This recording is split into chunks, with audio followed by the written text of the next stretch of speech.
அனைவருக்கும் வணக்கம். சிவனின் அருளை பெறுவது அவ்வளவு எளிதான காரியம் இல்லை என பலரும் நினைக்கிறாங்க.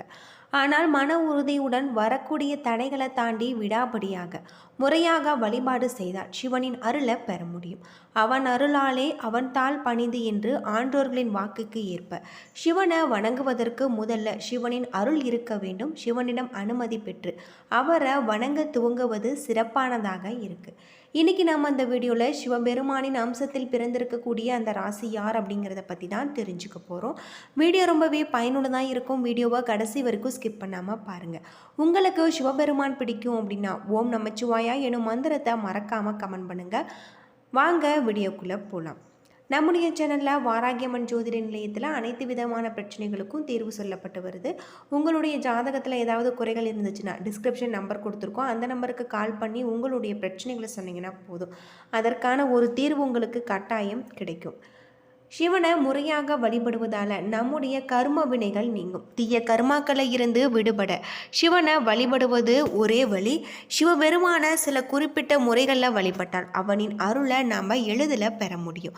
சிவ வழிபாட்டில் ஈடுபடும் பொழுது சிவனின் அருள் மட்டுமின்றி நமக்குள் சிவத்தை உணரும் தன்மை, ஆன்ம பலம் போன்றவை பலவிதமான நன்மைகளை நம்மால் பெற முடியும் அப்படின்னு சொல்லியிருக்காங்க.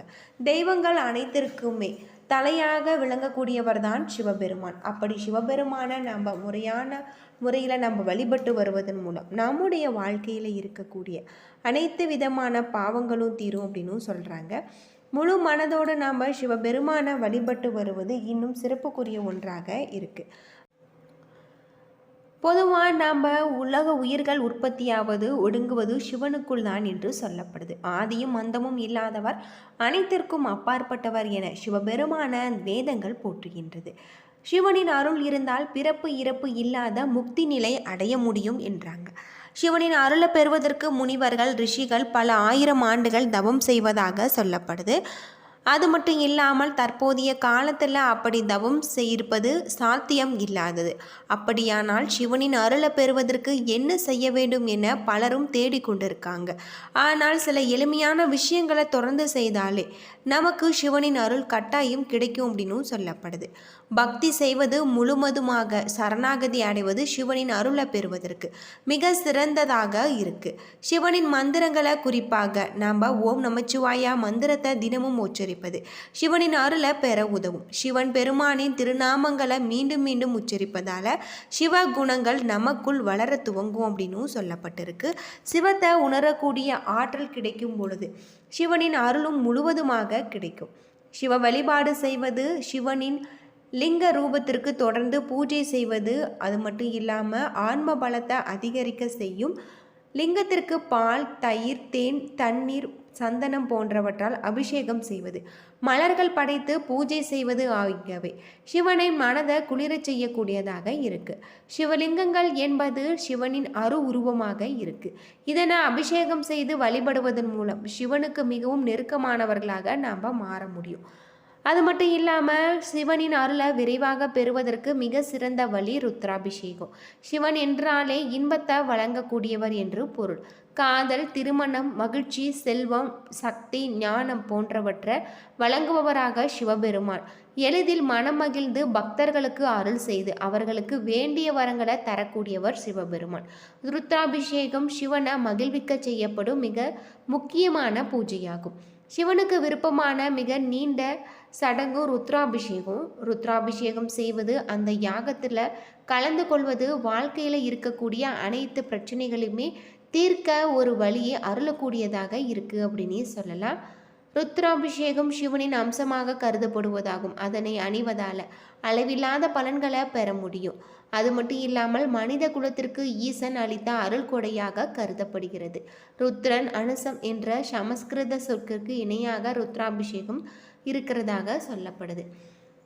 இப்படி சிவபெருமான முழு மனதோடு நம்ம பூஜை செய்வதன் மூலம் சிவனின் அருளை கிடைக்கக்கூடியதாக இருக்குது. பிறப்பிலேயே சிவபெருமானின் அருளை பெற்ற ராசிக்காரர்களும் இருக்காங்க. மேச ராசிக்கு இயற்கையாகவே ஆன்மீக சம்பந்தப்பட்ட செயல்களில் ஈடுபாடு அதிகமாக இருக்கும். தெய்வத்தின் மீது அதீத நம்பிக்கை கொண்டவர்கள். தங்களால் ஒரு வேலை செய்ய முடியாத பட்சத்தில் அந்த வேலையால் மற்றவர்கள் பயன் அடைய வேண்டும் என்ற நோக்கத்தோடு மற்றவர்களுக்கு அந்த செயல்பாட்டை பகிரும் குணம் கொண்டவர்கள் மேசராசிக்காரங்க. அது மட்டும் இல்லாமல் வைத்தியநாதன் என போற்றப்படும், அங்காரகன் என போற்றப்படும், ஆறுமுகன் என போற்றப்படும் சிவனின் நெற்றிக் கண்ணில் இருந்து பிறந்த அந்த முருகப்பெருமானின் ராசி மேசராசி என்பது குறிப்பிடத்தக்கது. மேசராசியில் பிறந்தவர்கள் எப்பொழுதுமே சிவபெருமானின் அனுகிரகமும் ஆசீர்வாதமும் இருக்கும் என்பதில் எந்த ஒரு சந்தேகமும் இல்லை. அதே போல மேசராசிக்காரர்களுக்கு சிவபெருமானிடம் முருகப்பெருமானிடம் அதீத அன்பு சேர்ந்த பக்தியும் வைத்திருப்பாங்க என்று சொன்னால் அது பொய்யாகாது.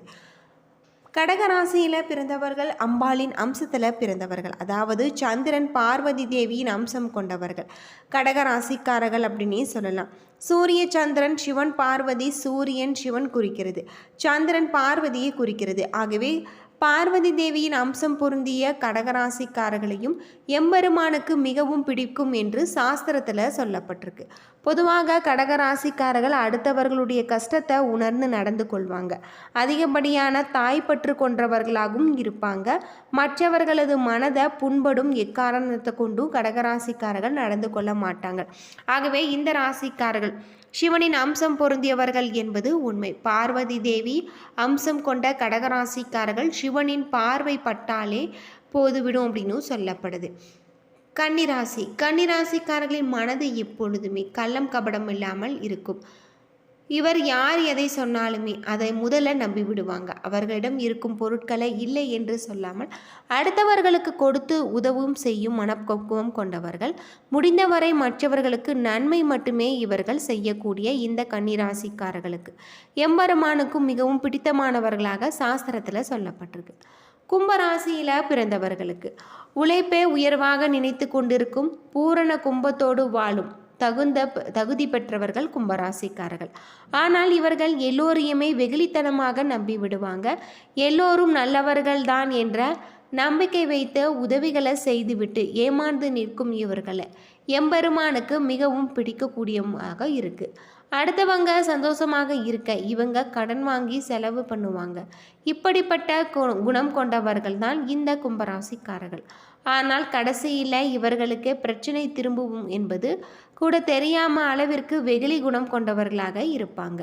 அடுத்தவர்களுக்கு உதவி செய்ய வேண்டும் என நினைக்கக்கூடிய மனப்பக்குவம் கொண்ட அனைவருமே இந்த இறைவனின் அம்சம்தான் என்பதில் எந்த ஒரு சந்தேகமும் இல்லை.